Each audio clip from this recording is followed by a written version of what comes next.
Bilbili keessan xallafamuu dhiisuu isaa akkaataatti adda baasan koodii kana qofa fayyadamuudhaan adda baasuu ni dandeessu jechuudha. Mallattoo urjii, mallattoo riqichaa, lama tokko mallattoo riqichaa fayyadamuudhaan bilbilli keessan haakii yookiin nama biraatiin akka inni hordofamaa jiruuf hin jirre adda baasuu ni dandeessu jechuudha. Yeroo isin koodii kana galchitan not forward yookiin forward jedhee isiniif fida. Wantoota voice, data, wantoota SMS namoota biraadhaan hordofaman forward yoo jedhee xallafamee jira yookiin namoota biraatiin hordofamaa jira jechuudha. Not forward yoo jedhe garuu bilisaa jechuudha.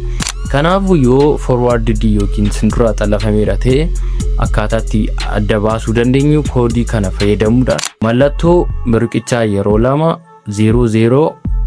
2 mallattoo riqichaa fayyadamuudhaan of irraa kaasuu ni dandeessu jechuudha. Haala kanaan yoo namni isin hordofaa jiraate yookiin keessan bilisa gochuu dandeessu yookiin divert yoo sindura ta'es koodii lamaffaa kana fayyadamtanii irraa kaasuu ni dandeessu jechuudha. Odeeffannoon kun isin fayyadeera taanaan like, follow gochuu hin irraanfatina. Ebisatech YouTube keenya subscribe gochuudhaan odeeffannoo garaa garaa irraa argachuu dandeessu. Galatooma.